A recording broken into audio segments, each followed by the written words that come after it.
आज हम लोग देखेंगे सॉल्यूशन चैप्टर 2 चल रहा है बिलियन, उसको आगे बढ़ाते हैं।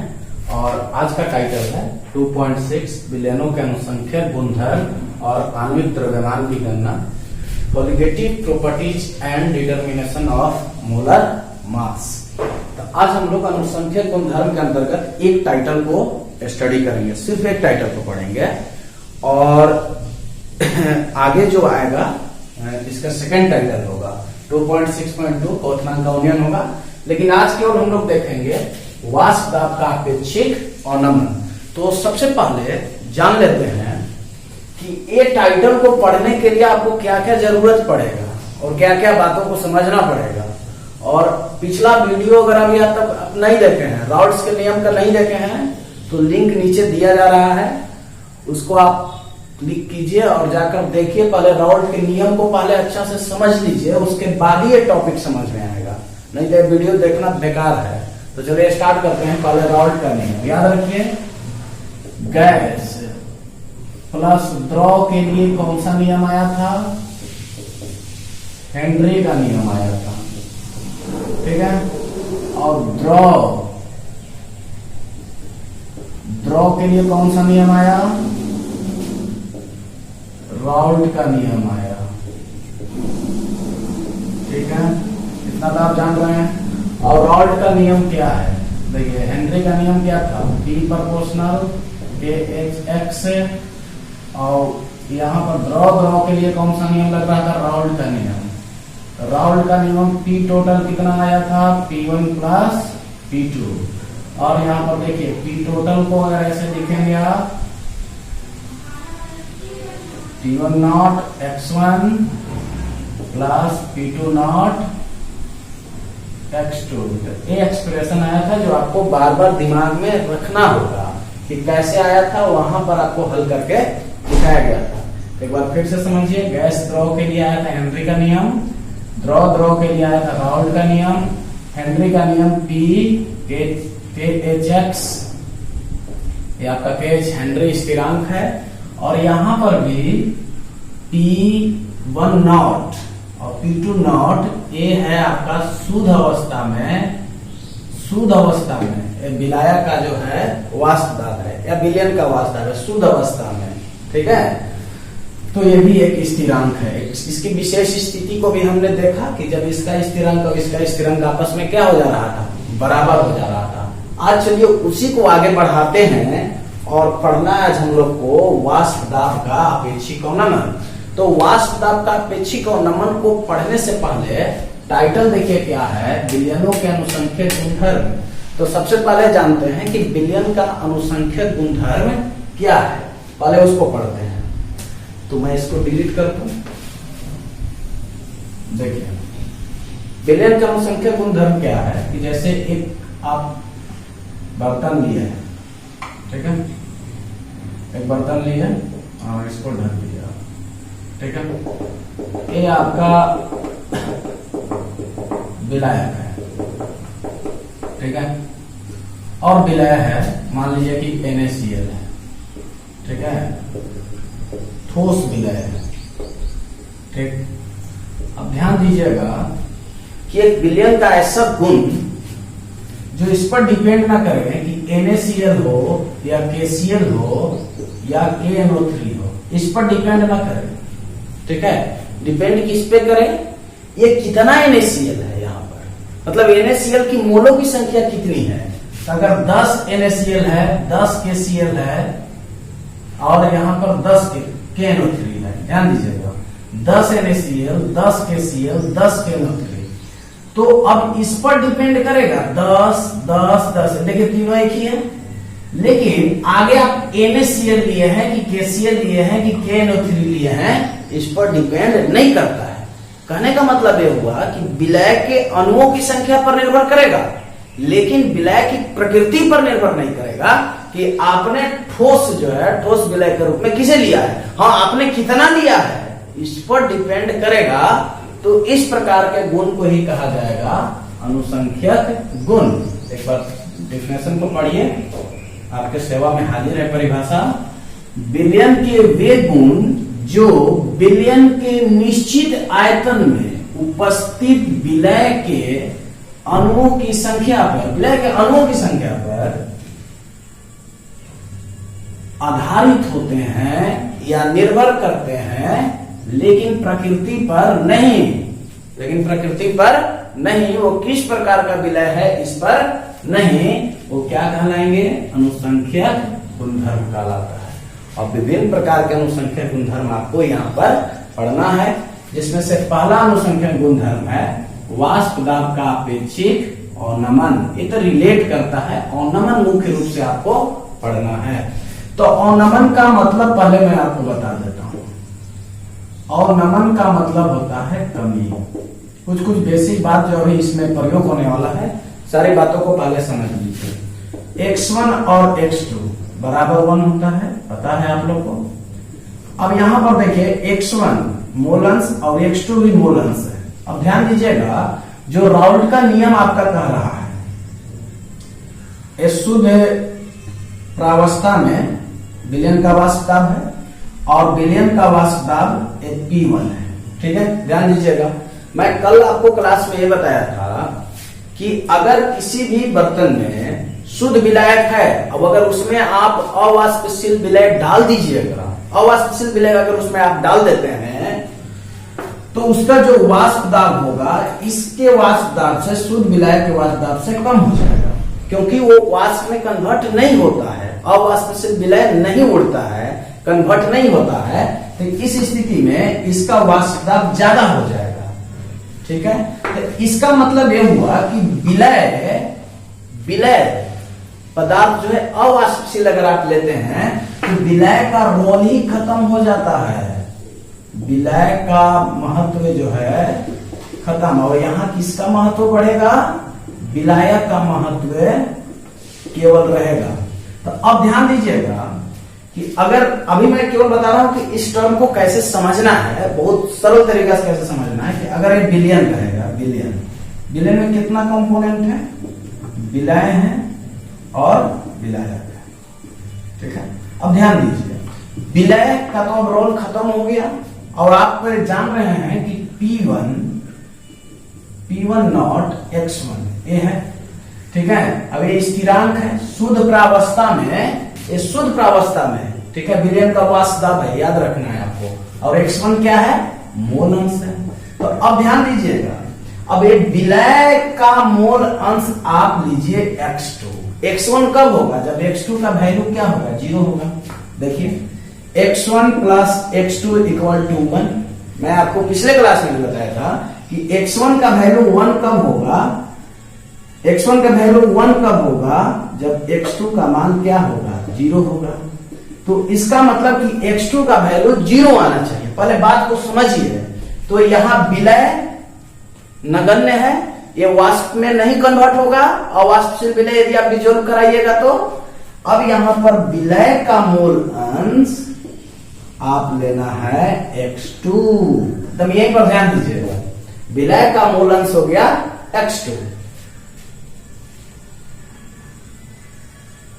और उसके बाद विलायक का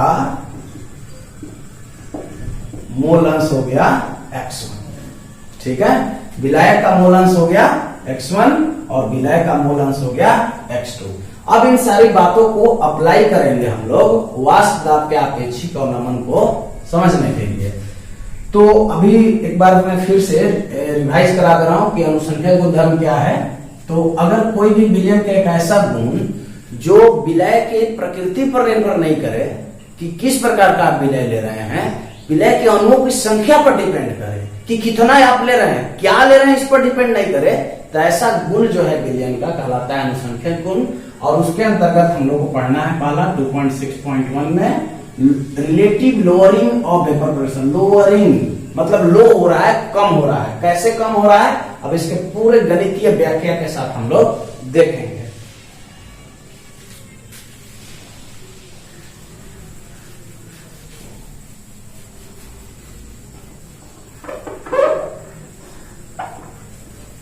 देखिए, सबसे पहले 2 बर्तन ले लेते हैं।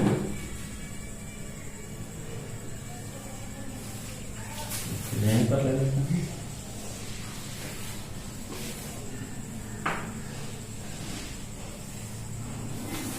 आप भी बर्तन बनाइए।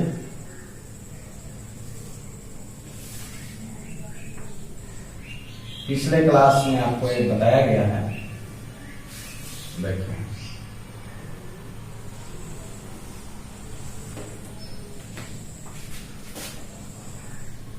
अब इस बर्तन को ढक दीजिए, ठीक है। और यहां पर शुद्ध विलायक आप ले लीजिए।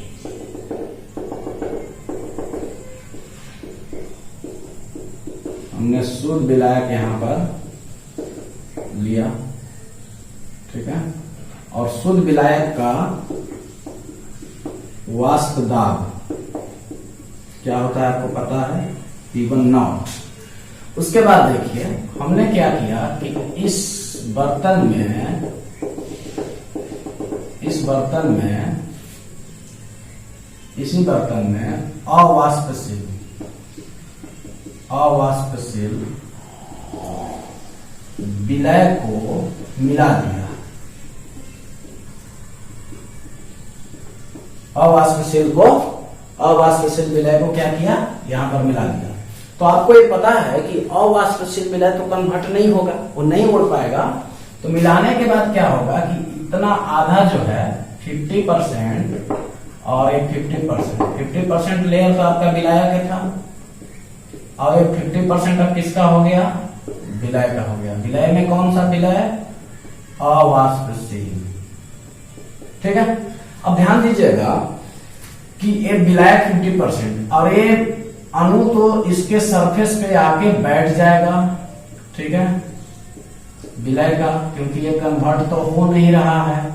तो कन्वर्ट जब नहीं हो रहा है तो ये सरफेस पे बैठ जाएगा। तो अब क्या होगा कि अब तो विलायक जो है आपके पास 50% ही बचा ना, विलायक 50% बचा, और अब विलय जो है इसमें 50% आ गया। तो अब इसका जो है वाष्प दाब कम होगा, किसके अपेक्षा, इसके अपेक्षा, ठीक है। इस वीडियो को हम लोग कल भी इसी चीज को देखे थे कि अब इस स्थिति में P1 का जो है वाष्प दाब, देखिए P1 नॉट का जो वाष्प दाब होगा वो P1 के वाष्प दाब से ज्यादा होगा। तो अब आप यहां पर P1 को ले सकते हैं बिलियन का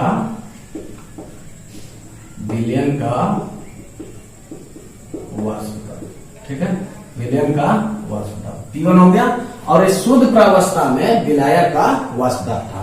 तो अब इसका वाष्प दाब से ज्यादा होगा शुद्ध विलायक का वाष्प दाब। और ये जो आप कमी देख रहे हैं ना, यही तो कहलाता है वाष्प दाब का अवनमन, यही कहलाता है relative lowering of vapour pressure. तो अब ध्यान देना है, अभी हम आपको बताए थे कि विलयन, ठीक है, विलयन में क्या है, विलय, ठीक है, और यहां पर विलायक। विलय आपका क्या है, यहां पर अवाष्पशील है, ठीक है, और यहां पर ये शुद्ध विलायक है, इसमें आप डाल रहे हैं, ठीक है। तो अब विलय, अब इसका जो वाष्पदाब होगा, ठीक है, मैं बार बार कह रहा हूं कि जो विलयन का वाष्पदाब होता है वो उसके मोल अंश पर डिपेंड करता है। ये मोल अंश ही तो बताता है, मोल अंश ही तो बताता है कि वो कितना विलयन है, उसके अंदर विलयन की मात्रा कितनी है, कौन बताता है, मोल अंश बताता है। तो अब यहां देखिए विलय अवाष्पशील है और विलायक आपका शुद्ध है। अब मैं आपको बता रहा हूं कि ये जो शुद्ध विलायक का जो वाष्प दाब है वो P1 विलयन के वाष्प दाब से ज्यादा है। तो अब विलयन का जो वाष्प दाब होगा वो किस पर डिपेंड करेगा, किस पर डिपेंड करेगा। अब देखिए टोटल मैं आपको बता रहा हूं, देखिए टोटल क्या था, P1 प्लस P2, ठीक है। अब देखिए PT बराबर P1, अब यहां पर पूरा एक्सप्रेशन लिख दे रहे हैं आपको ताकि पता चले, PT। अब यहां पर देखिए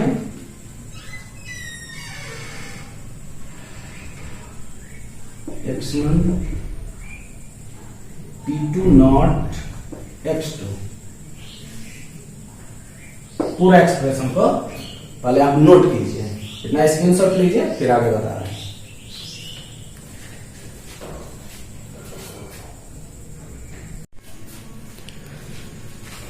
चलिए कुछ टेक्निकल फॉल्ट था, दूर हो गया। आइए देखिए PT total P1 not x1 plus P2 not x2।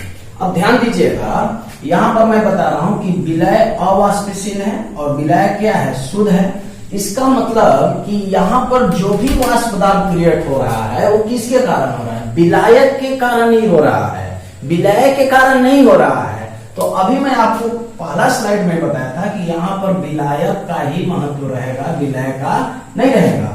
तो अब यहाँ पर अगर और डीप में जाएं आप तो PT P1 प्लस P2, तो ये P2 जो हो गया वो ये विलय हो गया, विलय का वाष्प दाब, ठीक है। अब ये क्या हो गया, विलायक, विलायक का वाष्प दाब। तब ध्यान दीजिएगा, अब जो P1 होगा वो किसके प्रोपोर्शनल होगा, अब जो P1 होगा यहां पर देखिए P1, तो P1 किसके प्रोपोर्शनल होता है, P1 प्रोपोर्शनल होता है x1 का, ठीक है। और फिर एक P1 प्रोपोर्शनल को हटाते हैं P1 नॉट x और x1, ठीक है। तब ध्यान दीजिएगा, विलायक जो है यहां पर रोल में रहेगा, विलायक का महत्व ज्यादा है यहाँ पर। तो विलायक देखिए x1, तो यहाँ पर विलायक का मोलेंस क्या हो जाएगा, x1। और विलय चूंकि अवाष्पशील है, इसका वाष्प दाब नगण्य होता है, न के बराबर होता है, इसलिए इसको हमने माना x2 माना, ठीक है। अब ध्यान दीजिए, तो अब x2 का मान 0 हो जाएगा, x2 का मान क्या होगा, 0 हो जाएगा। तब x2 यहाँ 0, तो 0 काम खत्म हुआ। तो अब यहां पर देखिए केवल रिजल्ट देखिए, P1 प्रोपोर्शनल होगा x1 का, ठीक है।